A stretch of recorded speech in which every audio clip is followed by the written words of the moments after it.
Boa tarde, estamos começando mais uma ação em reação pela sua Santa Cecília TV.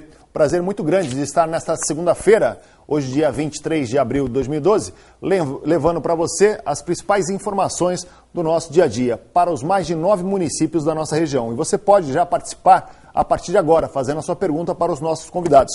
3224-7017, 3224-7017 ou então o 3224-2944. Você pode fazer a sua pergunta para o advogado hoje que participa, Sidney Aranha, advogado do Guarujá. Sidney, obrigado pela oportunidade, boa tarde, seja bem-vindo. Olá, Flávio, é um prazer estar aqui com você. Hoje com você, né? Nós despachamos o Augusto. Não, excepcionalmente. O Augusto, por um compromisso profissional hoje, não pôde estar aqui ao vivo a partir da 1h30. Mas é muito bom fazer um programa, Ação e Reação, um programa que, enfim, é um programa quente, um programa gostoso de fazer. Muito bem. Também conosco, com grande satisfação, que a gente recebe o vereador do PT do Guarujá, vereador Edilson Dias. Vereador, obrigado pela oportunidade, boa tarde, seja bem-vindo.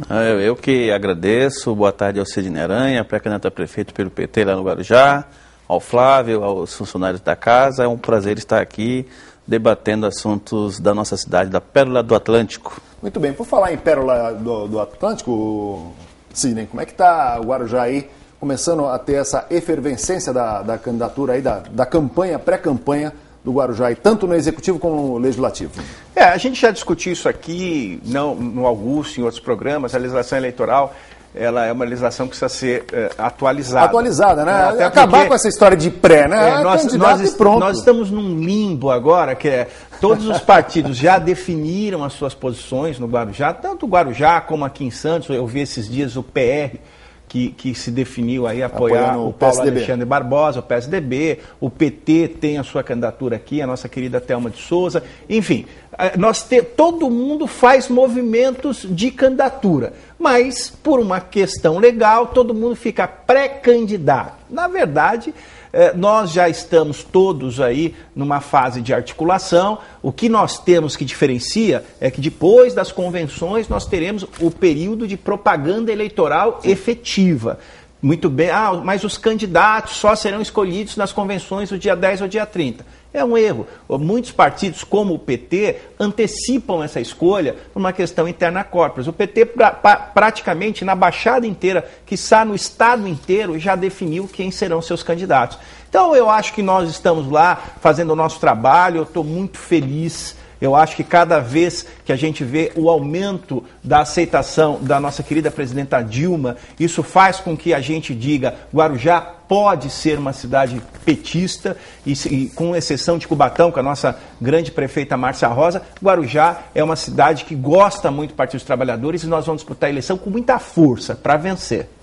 Edilson, aproveitando até essa fala do Aranha, não há um movimento junto aos deputados estaduais, federais, do próprio PT, para rever essa questão de legislação? Até porque acaba sendo uma incoerência que todo mundo fala a respeito de campanha, mas ao mesmo tempo você não pode falar de maneira oficial. Você acha que não há um contrassenso? Abrir essa questão de candidatura e fazer um trabalho efetivo? Como é que vocês veem internamente no PT discutir para rever essa questão da legislação eleitoral, Edilson? Exatamente, eu vou na mesma linha do Dr. Sidney Aranha.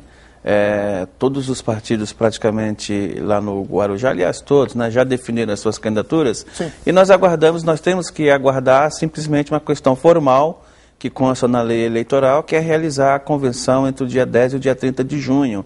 Né, mas nós já escolhemos os nossos candidatos e estamos aguardando apenas essa data para efetivar. Existe esse debate, sim, não só em relação a isso, mas a outros temas, a própria reforma política, financiamento público de campanha, enfim, e a própria demora Ontem eu assisti uma entrevista da Carmen Lúcia, que é a nova ministra do TSE, e ela colocou essa questão. Às vezes a justiça eleitoral, ela demora em alguns momentos em resolver algumas questões que atrapalha e deixa o processo eleitoral confuso, né? O Sidney é advogado eleitoral, ele sabe disso, né? Às vezes a gente entra no processo eleitoral sem ter definição de algumas coisas e aí acaba complicando todo o processo, enfim. Então, acho que esse debate é mais amplo, né? E eu acho que vai nessa linha que o Sidney falou e que você citou mesmo. Só para você ter um exemplo, Flavinho,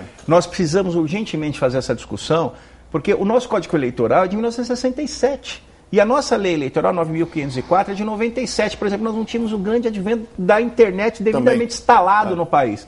Só para você ter uma ideia, os pré-candidatos como eu só podem dar entrevista a partir de 2 eleições passadas, que foi um evento que aconteceu com a então candidata Marta Suplicy, que ela foi dar uma entrevista, mas você está fazendo propaganda antecipada. Aí depois de muita guerra, o TSE baixou uma resolução em que os pré-candidatos poderiam fazer entrevistas e até falar propostas antes do período eleitoral. Aí você vê a Rede Bandeirantes antecipando aquele programa dela, eleições, toda segunda-feira tem o programa. Quer dizer, olha só, a Igreja Católica acabou com o limbo, e a justiça eleitoral ainda não acaba, porque agora nós ficamos, todos são, mas não podem dizer efetivamente que são. Quer dizer, nós poderíamos aproveitar esse período, Flávio, por exemplo, para fazer debates. Qual é o problema? Por que não? Por que não? Até para esclarecer a população? Até para esclarecer a população. Poderia participar eu e outros 3 candidatos, nós vamos discutindo, só que não pode, porque tecnicamente nós não somos candidatos ainda. Perfeito. Olha, em relação à questão do Guarujá, a Prefeitura acabou celebrando um contrato com a Clínica Radiológica do Guarujá, e para realizar a realização de exames lá radiológicos. Era feito pela Biorad, a prestação de serviço, e agora passa por essa clínica, que pelo contrato de 1 ano, custará à Prefeitura de Guarujá R$1.205.000. Existiam 14 técnicos que trabalhavam para a Biorad, no valor de R$1.400, cada técnico recebia isso por mês. Só que o que vai acontecer? É que a questão da quarteirização, Sidney. A clínica radiológica vai quarteirizar o serviço para a Biorad. Então, o que acaba acontecendo? Faz o contrato, mas repassa esse contrato para uma clínica que já realizava anteriormente. Essa questão de contratos não tem que ter um cuidado maior na hora de celebrar? Tudo bem que tem a questão da licitação, mas quando você assina um contrato, você não tem que ver...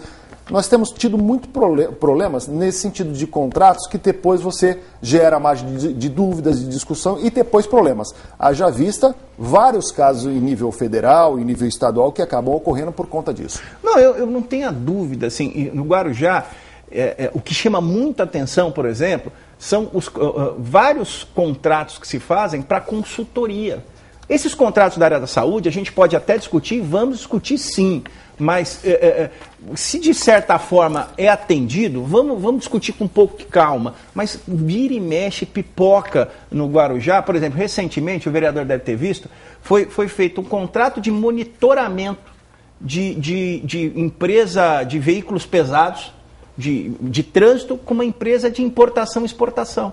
O nome da empresa era Empresa Tal de Importação e Importação. Quer dizer, nós temos uma avalanche de contratos de consultoria no Guarujá, e vira e mexe o Ministério Público dá uma pegada nisso, o que são absurdas, que não tem qualquer tipo de razão de ter. Então, aquele negócio, eu acho que tudo isso, essa atual administração deve, entre aspas, pagar tudo isso agora do dia 7 de outubro. Não acredito, sinceramente, que essa administração possa ter qualquer chance na próxima eleição. Inclusive, Fábio, houve um contrato recentemente, o Ministério Público mandou interromper a contratação do Instituto Cópori, né? Que era para a contratação de agente comunitário de saúde para o programa de saúde da família.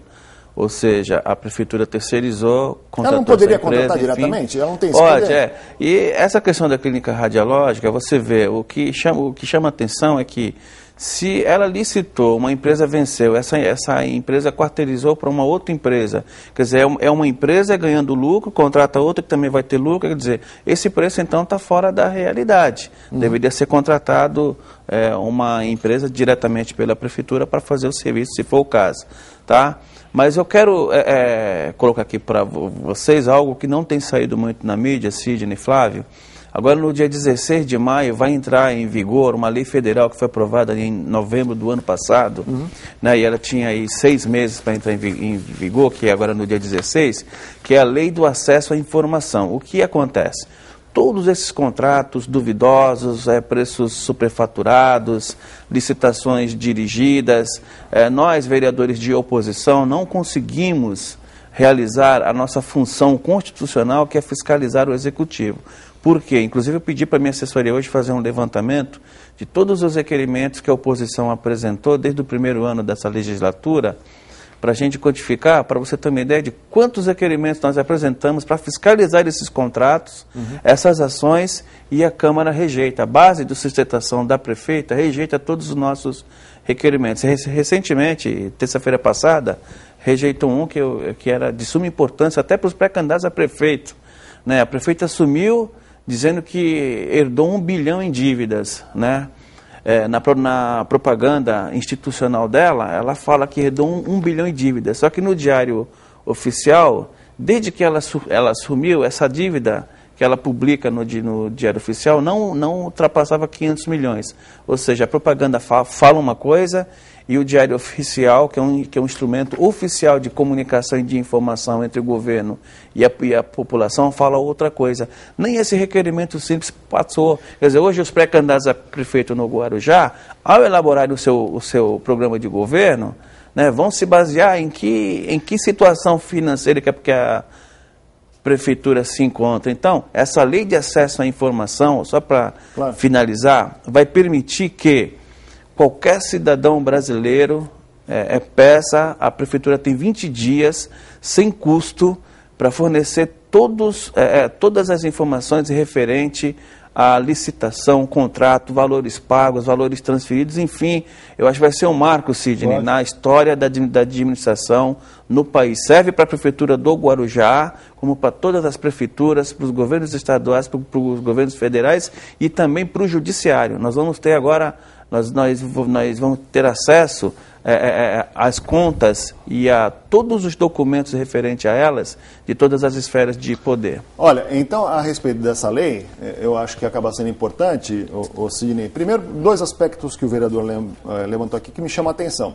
A gente fica chateado como cidadão, morando no Guarujá ou não, mas quando a Câmara acaba rejeitando o pedido de informação. Isso é um contrassenso. Daqui a pouco vai obrigar o vereador a usar a lei para poder ter acesso. Porque pela Câmara, pelo que eu estou entendendo, não consegue. Quer dizer, isso é um contrassenso. Então, é estranho que uma Câmara Municipal que tem o poder, até onde eu sei, que é o poder de fiscalizar o Executivo e colaborar com o Executivo para tomar as decisões, isso não acaba ocorrendo. E a questão da informação. Se você fala que você está herdando de dívida R$1 bilhão meu, né? Era o Flávio, passou a ser o Sidney. Olha, eu herdei do Flávio 1 bilhão e publico 500 milhões, aonde está o erro? Olha, naquilo que você fala ou naquilo que você publica? Pode ter sido um erro de digitação, Sidney. Vamos fazer uma análise histórica disso. E às vezes eu até critico alguns jornais regionais que colocam que só o Guarujá não tem transparência, só o Guarujá tem crime político, só o Guarujá o banditismo impera. Todos os vereadores de oposição, Edilson, não só no Guarujá, têm dificuldade em relação a isso. Que fez com que o governo Dilma, de âmbito nacional, fizesse uma lei, porque as câmaras não conseguem avançar em relação a isso. Então, isso é positivo. Ótimo, transparência total, não só no Guarujá, mas também nas outras cidades, onde os vereadores de oposição sabem que tem muita dificuldade para pegar informação. Isso é 1. 2, a falta de transparência deste governo não é algo só que aconteceu só neste momento. Eu não posso deixar de lembrar, até em homenagem a um querido companheiro que não está mais conosco, no governo passado, o vereador Luiz Carlos Romazini foi alvo de uma comissão de inquérito, foi investigado pela Câmara Municipal do Guarujá por uma comissão de inquérito simplesmente porque o requerimento dele foi negado no plenário da Câmara, ele como cidadão protocolou um pedido de informação diretamente à Secretaria.